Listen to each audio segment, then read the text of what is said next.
తక్కువ పెట్టుబడితో స్వల్ప కాలంలో చేతికొచ్చేవి అపరాలు. వీటిలో పెసర, మినుము పంటలు ఏడాది పొడవునా సాగుకు అనుకూలంగా ఉంటాయి. ఖరీఫ్లో ఆలస్యంగా వరి సాగు చేసిన ప్రాంతాల్లోనూ, ప్రతి పంట పూర్తయిన పొలాలు, రబీ వేరుశెనగ పూర్తయిన ప్రాంతాల్లోనూ వేసవి పంటగా పెసర సాగు రైతుకు అనుకూలంగా ఉంటుంది.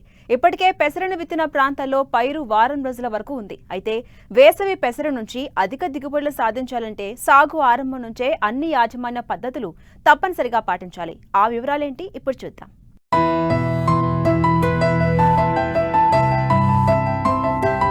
స్వల్ప వ్యవధిలో పంట చేతికొచ్చి రైతుకు ఆర్థికంగా భరోసానిస్తున్నాయి అపరాల పంటలు. ముఖ్యంగా పెసర అన్ని కాలాల్లోనూ సాగుకు అనుకూలంగా ఉంటుంది. ఏక పంటగానే కాక పలు పంటల్లో అంతర పంటగాను, పచ్చిరొట్ట పైరుగాను, పలు పంటల సరళిలో పంట మార్పిడి కోసం ఇట్టే ఇమిడిపోవడంతో దీని సాగు నీటిపారుదల కింద వేసవిలో సైతం రైతుకు లాభదాయకంగా మారింది.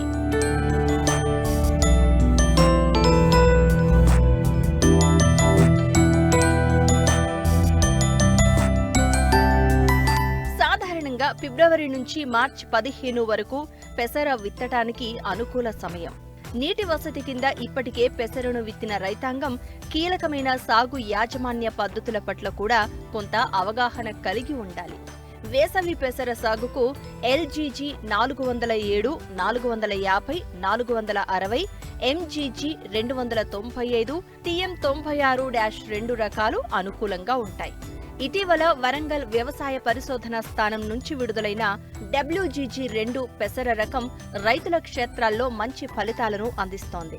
వీటితో పాటు పలు ప్రైవేటు రకాలు కూడా రైతులకు అందుబాటులో ఉన్నాయి.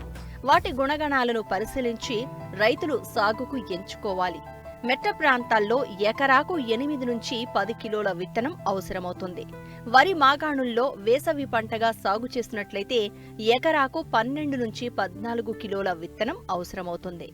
విత్తనాన్ని శుద్ధి చేసి విత్తుకుంటే విత్తనం ద్వారా వచ్చే తెగుళ్లను అరికట్టడంతో పాటు విత్తిన 20 రోజుల వరకు రసం పీల్చు పురుగులు పంటను ఆశించకుండా నివారించవచ్చు.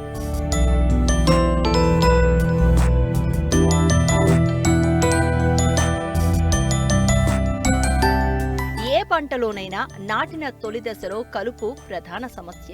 ముఖ్యంగా పెసర విత్తిన 24 గంటలలోపు నేల రకాన్ని బట్టి ఎకరాకు పెండి మిథాలిన్ 1 నుంచి 1.5 లీటరు 200 లీటర్ల నీటికి కలిపి పొలమంతా సమానంగా పిచికారీ చేసుకోవాలి.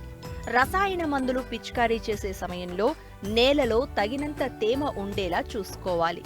ఒకవేళ కలుపు ఉధృతి అధికంగా ఉంటే అవసరాన్ని బట్టి పైరు 20 నుంచి 25 రోజుల దశలో ఒకసారి గొర్రుతో అంతర కృషి చేసుకున్నట్లయితే కలుపు నివారణతో పాటు భూమి గుల్లబారి తేమను నిలుపుకునే శక్తి పెరుగుతుంది. పంటకు కావలసిన పోషకాలను ఇప్పటికే ఆఖరి దుక్కిలో వేసిన రైతాంగం సాగునీటి యాజమాన్యంలోనూ తప్పనిసరిగా మెళకువలు పాటించాలి. నాటిన నెల రోజుల వ్యవధిలో 2 తడులను అందించినట్లయితే పైరు పెరుగుదల ఆశాజనకంగా ఉంటుంది. ముఖ్యంగా తేమకు సున్నిత దశలైన 45 నుంచి 50 రోజుల దశలో తప్పనిసరిగా ఒక నీటి తడిని అందించాలి.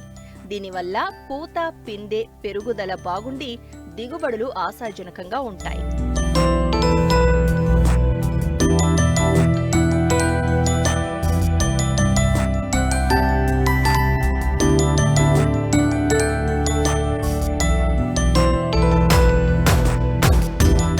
వేసవి పెసర సాగులో రైతులు సస్యరక్షణ పట్ల అత్యంత మెలకువగా వ్యవహరించాలి.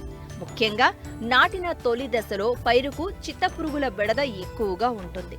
పైరు రెండాకుల దశలో లేత ఆకులను ఆశించి రంధ్రాలు చేయడం వల్ల ఆకులు జల్లెడగా మారిపోతాయి. వీటి నివారణకు లీటరు నీటికి 1.5 మిల్లీలీటర్ల క్లోరిపైరిఫాస్ లేదా 1.5 గ్రాముల ఎసిఫేట్ కలిపి పిచికారీ చేసినట్లయితే పంటను కాపాడుకోవచ్చు. ఉష్ణోగ్రతలు ఎక్కువగా ఉండే వేసవిలో పెసర పైరుకు రసం పీల్చు పురుగుల ఉధృతి అధికంగా ఉంటుంది. పైరు తొలి దశలో తామర పురుగులు ఆకుల అడుగు భాగాన చేరి రసాన్ని పీలుస్తాయి.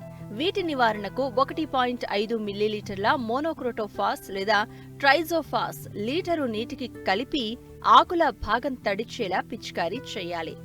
అపరాల సాగులో దిగుబడులను ప్రభావితం చేయగల మరొక చీడ పల్లాకు తెగులు. ఇది వైరస్ తెగులు. తెల్లదోమ వల్ల ఒక మొక్క నుండి మరొక మొక్కకు వ్యాప్తి చెందే ఈ తెగులు నివారణకు రైతులు సమగ్ర సస్యరక్షణ చర్యలు చేపట్టాలి. రసం పీల్చు పురుగుల నివారణకు ముందుగానే తప్పనిసరిగా విత్తన శుద్ధి చేసుకోవాలి. తెగులు సోకిన మొక్కలను వెంటనే ఏరి నాశనం చేయాలి. తెల్లదోమ నివారణకు లీటరు నీటికి 1.6 మిల్లీలీటర్ల మోనోక్రోటోఫాస్ లేదా 2 మిల్లీలీటర్ల ట్రైక్లోరోవాస్ లేదా 0.3 మిల్లీలీటర్ల ఇమిడాక్లోప్రిడ్ కలిపి పొలమంతా సమానంగా స్ప్రే చేసుకున్నట్లయితే ఈ తెగులు వ్యాప్తిని తగ్గించుకోవచ్చు. ఈ విధంగా అన్ని యాజమాన్య సస్యరక్షణ చర్యలను పాటించిన రైతాంగం పంట మలి దశలోనూ కొన్ని మెలకువలను పాటించాలి. ముఖ్యంగా పంట పక్వ దశను గుర్తించి సరైన సమయంలో కోతలు చేయాలి. గింజల్లో తగినంత తేమ శాతం వచ్చే వరకు ఆరబెట్టి మార్కెటింగ్ చేసుకున్నట్లయితే మంచి ధర దక్కి రైతుకు లాభదాయకంగా ఉంటుంది.